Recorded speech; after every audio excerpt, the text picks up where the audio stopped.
महिलाओं के लिए विज्ञान, स्वास्थ्य एवं पोषण। अब आप सुनेंगे हमारा विशेष कार्यक्रम। ये कार्यक्रम राष्ट्रीय विज्ञान एवं प्रौद्योगिकी संचार परिषद, विज्ञान एवं प्रौद्योगिकी विभाग, भारत सरकार द्वारा उत्प्रेरित एवं समर्थित है और इसे कुमाऊवानी सामुदायिक रेडियो द्वारा तैयार किया गया।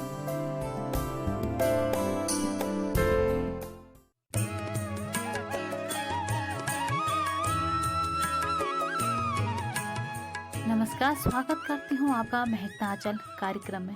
कहीं न कहीं हमारी सेहत की देखभाल पीछे छूट जाती है, खासतौर पर हमारी महिलाओं की सेहत, क्योंकि आपने भी देखा होगा घर की जिम्मेदारी निभाने की बात अगर हम करें तो 100 में से लगभग 90% घर की जिम्मेदारियां हमारे महिलाओं के कंधे पर होती हैं। ऐसे में वो अपने स्वास्थ्य का ध्यान आखिर कितना रखती हैं? 0%। पर हाँ, सभी महिलाएं नहीं, बल्कि आज कई ऐसी महिलाएं भी हैं जो अपने स्वास्थ्य के प्रति थोड़ा सा सजग रहती हैं। लेकिन ये सजगता भी उनमें तब दिखाई देती है जब वो किसी गंभीर बीमारी का शिकार बनती हैं।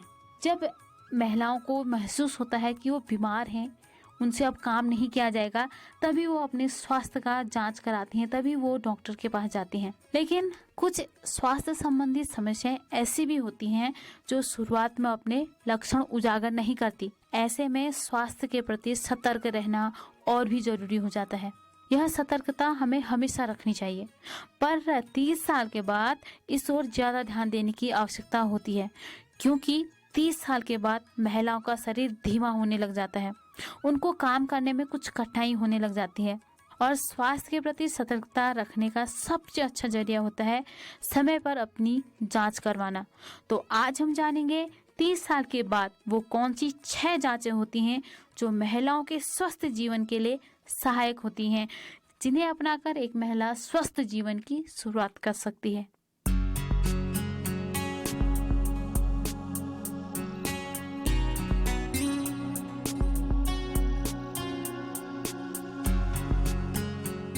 नमस्कार, मैं डॉक्टर पूजा रामगढ़ सामुदायिक स्वास्थ्य केंद्र में हूँ और यहाँ पर मैं आपको आज बताने जा रही हूँ कि उम्र 30 के बाद जो है कुछ जांचें ज़रूरी क्यों हो जाती हैं।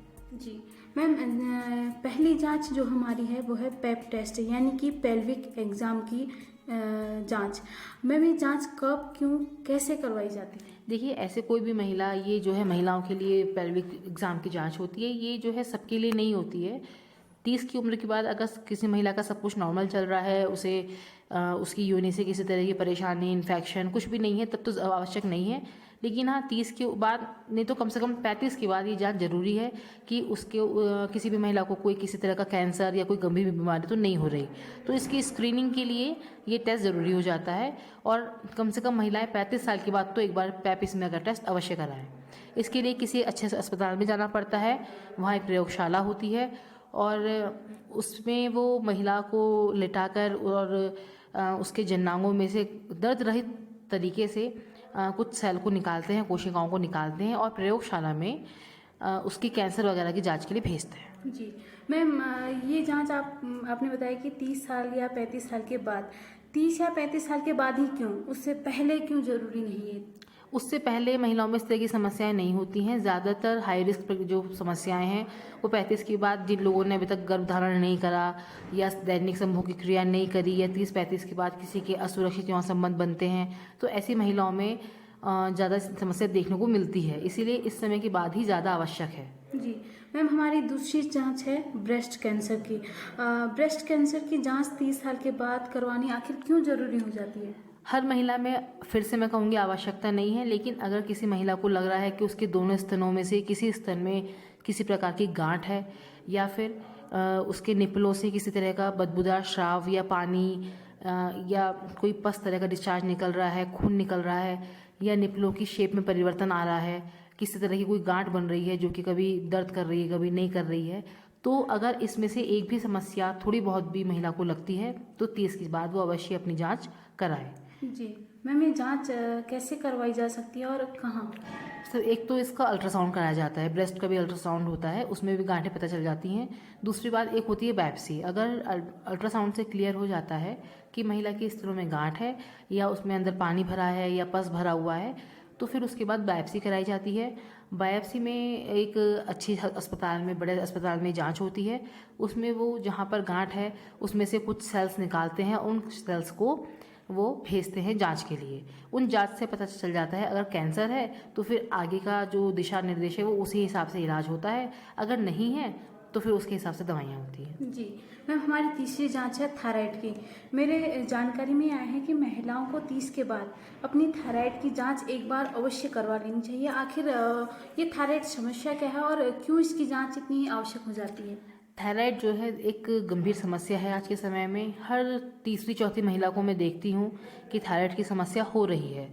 इसमें क्या होता है कि ज़्यादातर तो कहा जाता है कि आयोडीन युक्त नमक की कमी से ये जो है होता है, और गांव में ये समस्या ज़्यादा हो रही है क्योंकि शहर में तो लोग सोचते हैं कि हम आयोडीन वाला नमक ही खाएं, उसी का सेवन करें। दूसरी बात, ये समस्या महिलाओं में ज़्यादा है, होती पुरुषों में भी है, लेकिन पुरुषों में उसका अनुपात कुछ कम है। थायराइड जो है एक समस्या है, और इसमें होता क्या है कि हमारे शरीर में एक हार्मोन होता है थायराइड नाम का। तो ये थायराइड नाम का हार्मोन जो है हमारे शरीर के कई सारी क्रियाओं को प्रभावित करता है। सिर से पैर तक इस हार्मोन का काम होता है। जी। लेकिन जब ये हार्मोन की किसी वजह से हमारे शरीर में कमी हो जाती है, हमारा शरीर ये हार्मोन नहीं उचित मात्रा में निकल पाता है, नहीं बन पाता है, तो फिर इसके काम कौन करे? जब इसके काम नहीं हो पाते हैं तो वो समस्याएं उत्पन्न होती हैं। जी। तो थायराइड हार्मोन की कमी जब होती है तो इसे हम कहते हैं हाइपोथायराइडिज्म। जी। किसी किसी महिला में क्या होता है कि इस हार्मोन की अधिकता हो जाती है, नॉर्मल से बहुत ज़्यादा हो जाता है। जब ज़्यादा हो जाएगा तो भी परेशानी है, इसे बोलते हैं हाइपरथायरॉयडिज्म। तो हाइपोथायरॉयडिज्म में मेनली क्या होता है कि इंसान मोटा दिखाई देने लगता है, और हाइपर वाले में, हाइपरथायरॉयडिज्म में इंसान पतला दिखाई देने लगता है। जी। इसके अलावा होता क्या है कि सिर से लेकर पैर तक सभी अंग प्रभावित होते हैं। महिलाओं में मासिक चक्र अनियमित हो जाता है, और गर्भ धारण करने में समस्या होने लगती है। सांस बहुत फूलता है, इंसान की जो कार्य करने की क्षमता होती है बहुत घट जाती है। क्यों? क्योंकि उसकी मांसपेशियों में बहुत थकान होने लगती है।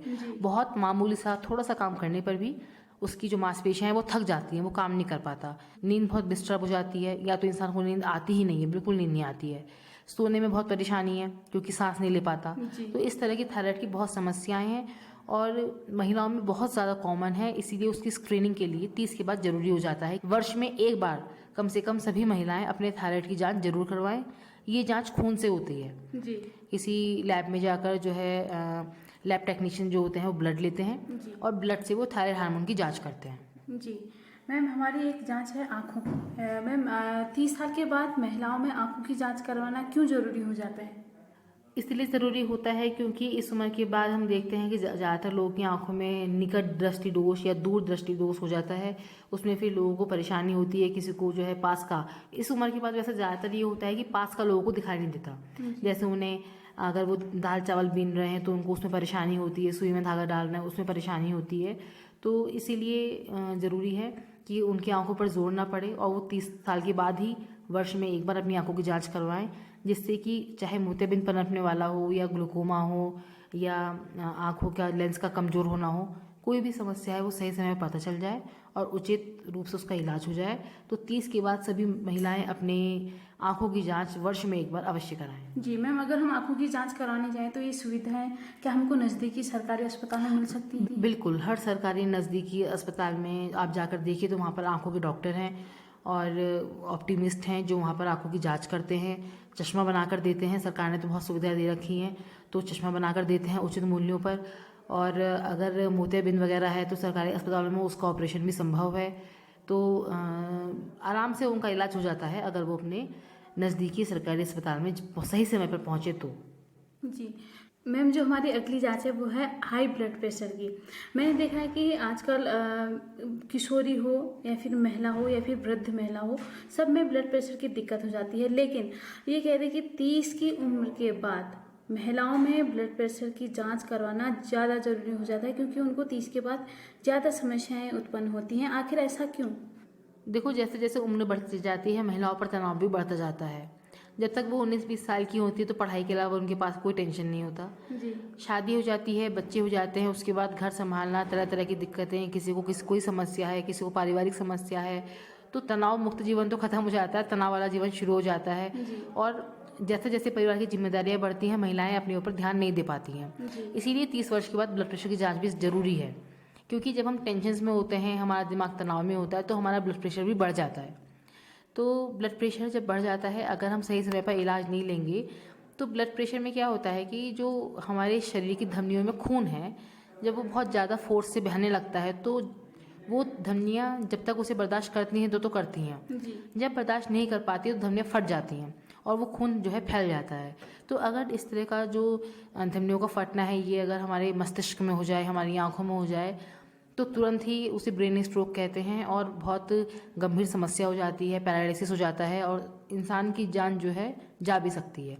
तो ब्लड प्रेशर को मेंटेन करना बहुत ज़रूरी है, जिससे कि हमारे जो है दिल पर जोड़ना पड़े, हृदय पर हमारे जोड़ना पड़े, दिमाग पर जोड़ना पड़े इस तरह का, और किसी गंभीर अनहोनी घटना से हम बच सकें। मैम, जैसे हमने अगर ब्लड प्रेशर की जांच करवा ली तो इससे क्या फ़ायदे हो सकते हैं? कि फ़ायदा ये है कि सही समय पर पता चल जाएगा कि ब्लड प्रेशर कितना है, और अगर किसी का ज़्यादा की तरफ दिख रहा है, जैसे कि हम जानते हैं कि ऊपर का यानी कि systolic blood pressure 120, diastolic blood pressure 80, ये नॉर्मल होता है। थोड़ा सा इससे हम 15-20 ऊपर नीचे मान लेते हैं कि चलो 80 की जगह किसी का डायस्टोलिक प्रेशर 90 है, 94 तक जाता है, और सिस्टोलिक ब्लड प्रेशर यानी कि ऊपर वाला ब्लड प्रेशर 140 तक भी जाता है, तो भी ठीक है। अगर जरा भी इसके ऊपर जाता है या फिर वो बना रहता है कि 140 से नीचे तो आ ही नहीं रहा है, तो यानी कि वो एक हाई रिस्क फैक्टर हो गया है हाइपरटेंशन यानी कि हाई ब्लड प्रेशर के लिए। सही समय पर जांच हो जाएगी तो सही समय पर अस्पतालों से दवाइयाँ मिल जाती हैं, और दवाइयाँ लेने पर ये जो ब्लड प्रेशर है बहुत इजीली कंट्रोल हो जाता है, किसी भी तरह का रिस्क खत्म हो जाता है। जी मैम, हमारी सबसे आखिरी जांच है कोलेस्ट्रॉल की। मैम, कोलेस्ट्रॉल की जांच आखिर है क्या? इसमें किस तरह की जांच की जाती है? कोलेस्ट्रॉल की जांच जो है हृदय के लिए बहुत ज़रूरी होती है। कोलेस्ट्रॉल क्या होता है कि जब हम बहुत तेल युक्त खाना खाते हैं, घी बहुत खाते हैं, मतलब जिसमें कि वसा युक्त भोजन हम करते हैं, तो और उतनी हमारे शरीर की वर्जिश नहीं हो पाती, तो वो जो एक्स्ट्रा वसा है जिसकी हमारे शरीर को ज़रूरत नहीं है, वो हमारे धमनियों में खून, जो ब्लड आर्टरीज होती हैं, वेसल्स होती हैं, उनमें जमता जाता है। आम भाषा में कहूँगी जो खून की धमनियाँ हैं उनमें जम जाता है, और जब वो जमेगा, वो लेयर्स मोटी हो जाएंगी, तो खून का प्रेशर तो अपना आप बढ़ेगा ही बढ़ेगा। तो पहले तो ब्लड प्रेशर बढ़ने लगेगा, और उसके बाद हमारी जो खून है वो, हमारे सबको पता है कि दिल की जो नलियाँ होती हैं वो पास करती हैं पूरे शरीर में, उस खून का संचालन होता है, उस खून से सबको पूरे शरीर के अंगों को एनर्जी मिलती है। तो जब ये वसा जो है जमने लगती है, कोलेस्ट्रॉल जमने लगता है, तो वो खून का दौरान भी ठीक से नहीं हो पाता, और शरीर के सभी अंगों को जितनी उन्हें ज़रूरत है खून की, वो खून नहीं मिल पाता, और उसके बाद हार्ट अटैक का खतरा, सीने में दर्द का खतरा, इस तरह का खतरा बढ़ जाता है। तो हृदय की परेशानियों से बचने के लिए, किसी भी तरह के हार्ट अटैक से बचने के लिए ये ज़रूरी है कि समय समय पर कोलेस्ट्रॉल की जाँच कराएं। अगर कोलेस्ट्रॉल बढ़ रहा है तो हमें कोलेस्ट्रॉल युक्त भोजन यानी कि वसा युक्त भोजन की कमी करनी चाहिए, दवाएं लेनी चाहिए, जिससे कि हमारा हृदय सुरक्षित रहे और किसी तरह की गंभीर समस्या ना होने पाए। जी मैम, कोलेस्ट्रॉल की समस्या तो अगर हम देखें तो किसी भी उम्र में शुरू हो सकती है, लेकिन 30 की उम्र के बाद ही महिला को कोलेस्ट्रॉल की जांच करवाना इतना ज़रूरी क्यों हो जाता है? मैंने आपको बताया कि जब तक हम बच्चे होते हैं तब तक हमें इतनी समस्याएं नहीं होती हैं ना, जब तक हम 10-12 साल के हैं नहीं होती हैं, बुखार जुकाम खांसी यही सब होता है, 20 साल तक भी यही सब रहता है, क्योंकि शरीर की पर जिम्मेदारियां बढ़ जाती हैं। शादी होती है तो हार्मोन के चेंजेस होते हैं, तरह तरह के नए नए हार्मोन्स निकलते हैं, फिर जिम्मेदारियां बहुत बढ़ जाती हैं। शरीर की जो कोशिकाएं हैं, जब वो 10-12 साल के बच्चे में, अगर हम देखें 70-80 साल की इंसान में देखें तो बहुत परिवर्तन होता है, क्योंकि शरीर की जो कोई भी अंग है, कोई भी कोशिका है, उसकी कार्य क्षमता उतनी नहीं रहती जितनी जवानी में या बचपन में रहती है। शरीर की कोशिकाएं भी उम्र के हिसाब से थकने लगती हैं, और वो उतना वर्कलोड, उतना तनाव नहीं झेल पाती हैं। तो ये सारी समस्याएं 30 के बाद ही इसीलिए होती हैं, क्योंकि उसका शरीर थकने लगता है, कोशिकाएं थकने लगती हैं और वो बीमार होने लगती हैं। तो उनको ठीक रखने के लिए ज़रूरी है कि 30 के बाद ही हम उसका ध्यान रखें। तो ये तो थी वो 6 जांचें जो 30 साल के बाद महिलाएं करवा सकती हैं। इन जांचों को कैसे, क्यों करवाया जाता है, क्या फायदे होते हैं इन जांचों के, ये तो डॉक्टर ने हमें बता दिए। तो आप भी समय रहते कम से कम हर महीने ना सही, लेकिन 6 महीने या फिर साल भर में इन जांचों को जरूर करवाएं और स्वस्थ जीवन की ओर अपना कदम बढ़ाएं। इसी उम्मीद के साथ मुझे दीजिए इजाजत। नमस्कार।